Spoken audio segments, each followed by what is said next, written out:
Well, thank you, Mark, and thanks for kind of letting us be a part of this discussion. We realize that we are all but corn, and we have to lean on the other kernels around us and realize that we're all part of the cob too. And yeah, I appreciated that analogy, because it really has been an experience of coming into this as really a second career for me. I used to practice immigration law in Boise, and coming here, yes, it is a different world, slightly. And coming into this world, it is a new language, and it is learning not only literal ecology, but also the ecology of people and all the people that play into it. You know, let's say I meet somebody from NRCS and then somebody from the BLM, and they're like, yeah, I've got these funny pools here and there and the other. You know, so it's getting to know, you know, the larger world that we're a part of and not functioning like an island. So that's, you know, I've been a landscape manager for a little over 2 years, and that's been one of my major sort of lessons coming in. So diving in, it is a very unique place. By raise of hands, who has been to Best Friends? Oh, good sampling.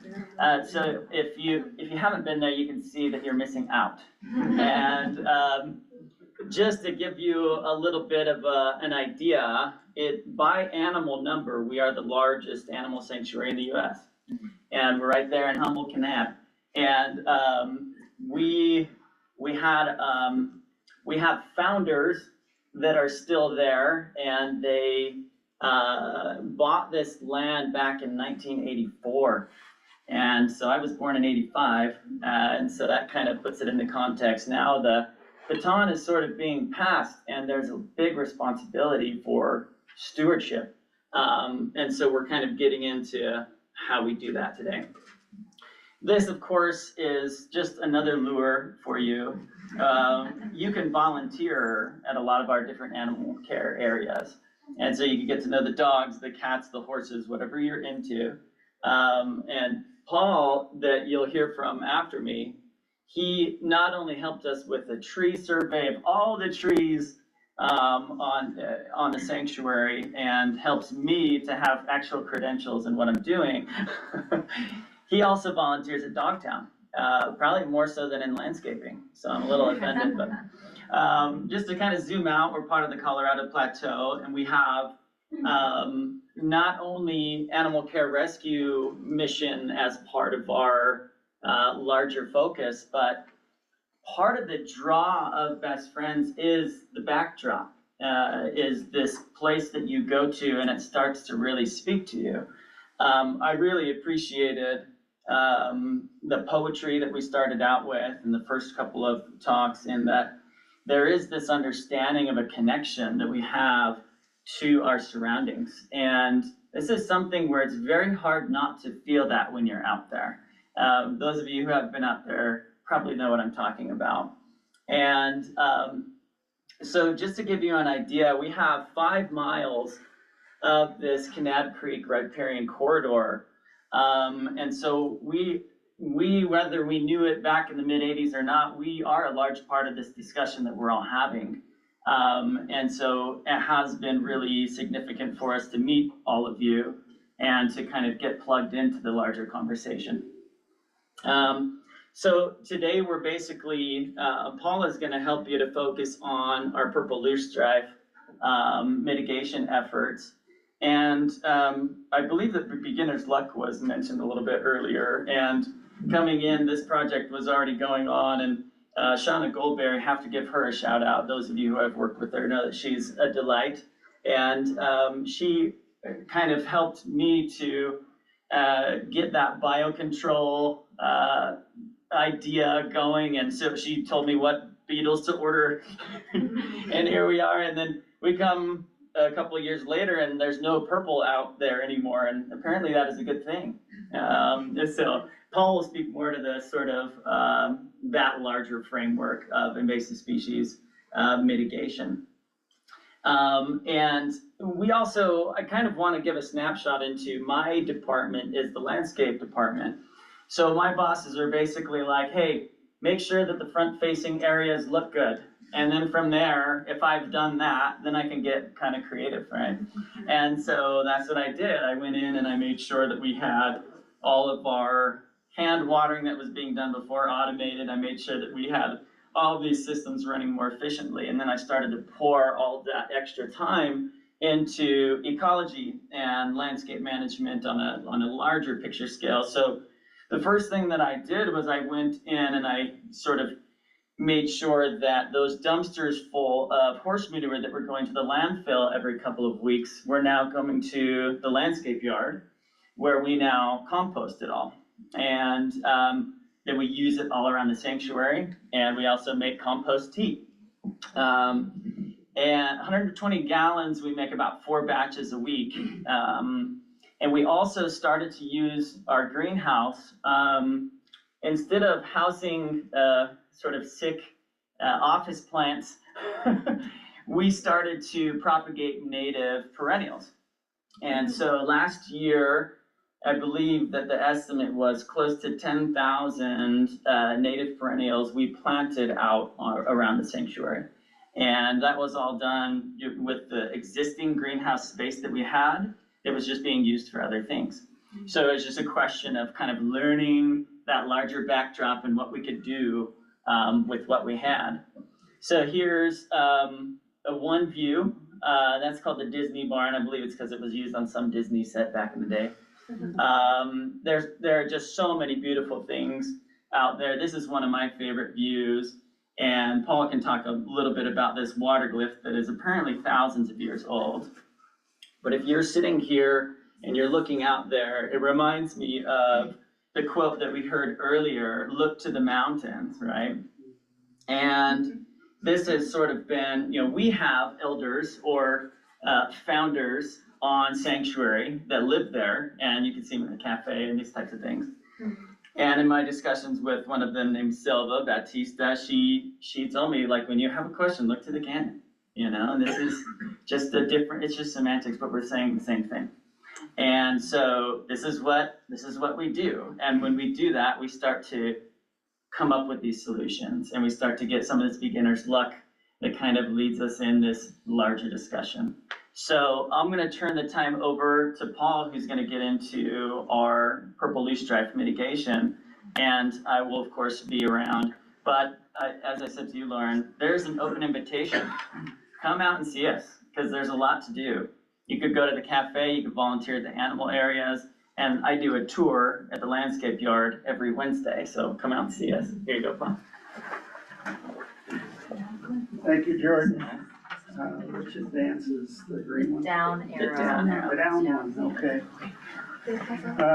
This symposium gets better and better every year, and hats off to all these people that put it on.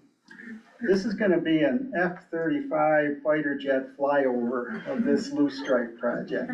This was a very complex project with lots of data and collection, analysis to guide what to do with the project and how to develop achievable results, which that's what it's all about. When people are funding you and giving you money and you assemble a team, you have to show results.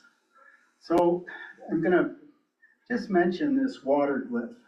This is a testimony to this, the Best Friends, Angel Canyon, Kanab Creek Canyon, of human activity after European contact, going back 12,000 years, or depending what archaeologists you talk to. My gut feeling is that things were going on in this canyon in this part of the world long before 12,000 years ago. So anyway, it's a testimony, and it demonstrates kind of what the canyon is. Perennial seeps, there's hundreds of them on the south side of the canyon. On the north side, there's perennial, free-flowing, high-volume seeps and ephemeral seeps that are kind of dependent on recharge from rain and so on. These seeps come up, this particular one is opposite the Welcome Center, way back on the other side of the creek. Comes down, forms a wonderful little channel, well-defined, and then goes subterranean. and probably 500 feet from the creek channel.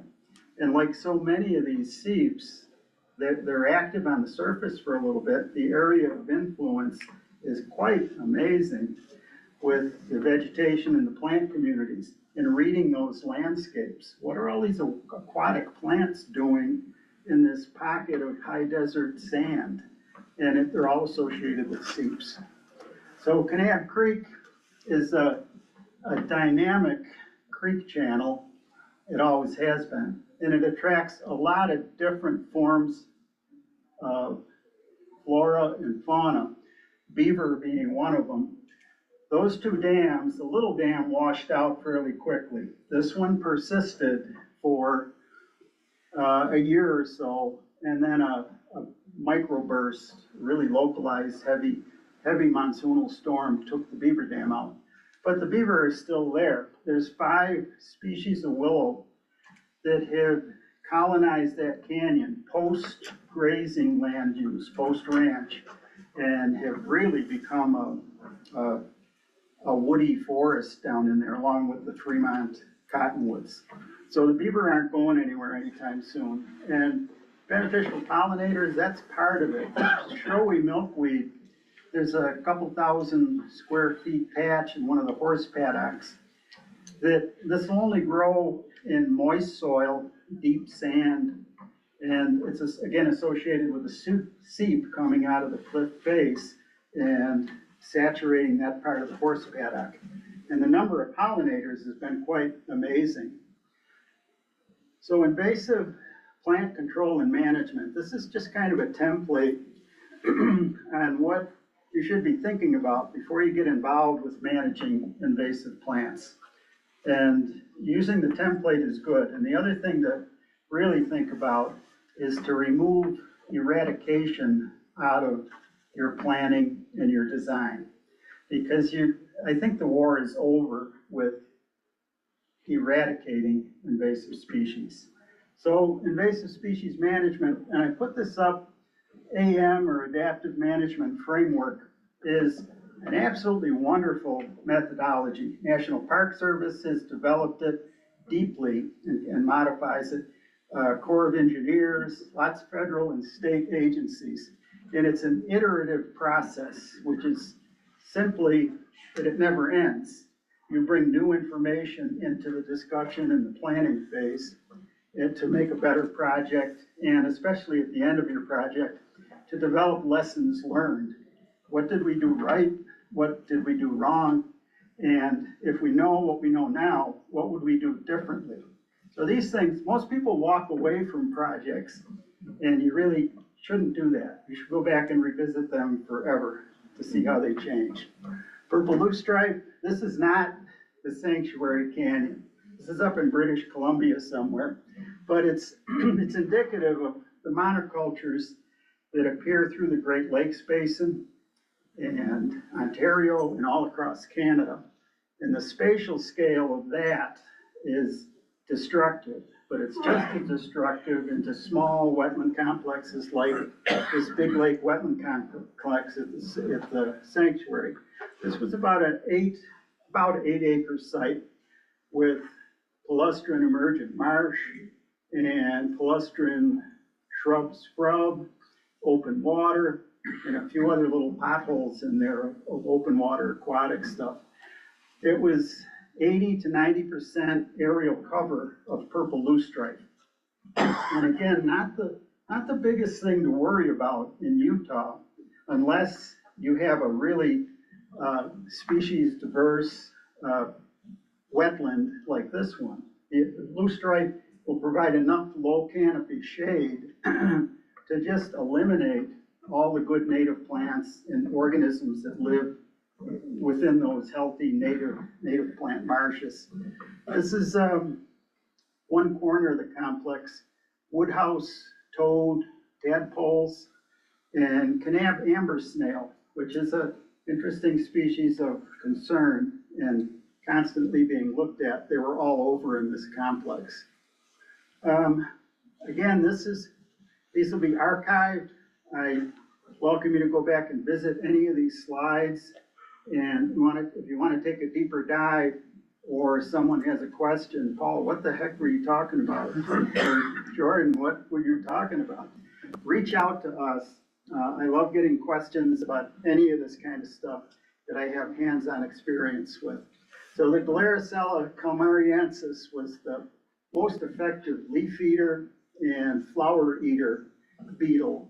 The slide on the right are two Glaricella beetles canoodling or in courtship. I love that slide. I think those are ugly slides. But really, really effective little beetles in controlling loosestrife, which is their only host plant. They don't eat apple trees, and they won't, if given the choice, they won't even eat other Lythrum species, native species. That's their shipping container, that's how they come in. And the slide on the right is, I think 2 years after the initial release, they really go to town. Baron Blassie with Cornell University was in the early stages of developing Glaricella beetles and biocontrol for purple loosestrife. And his projection is, if you have a site that has the ideal overwintering conditions for this particular beetle, which is pretty specific, but if anybody has any interest, we can describe that later.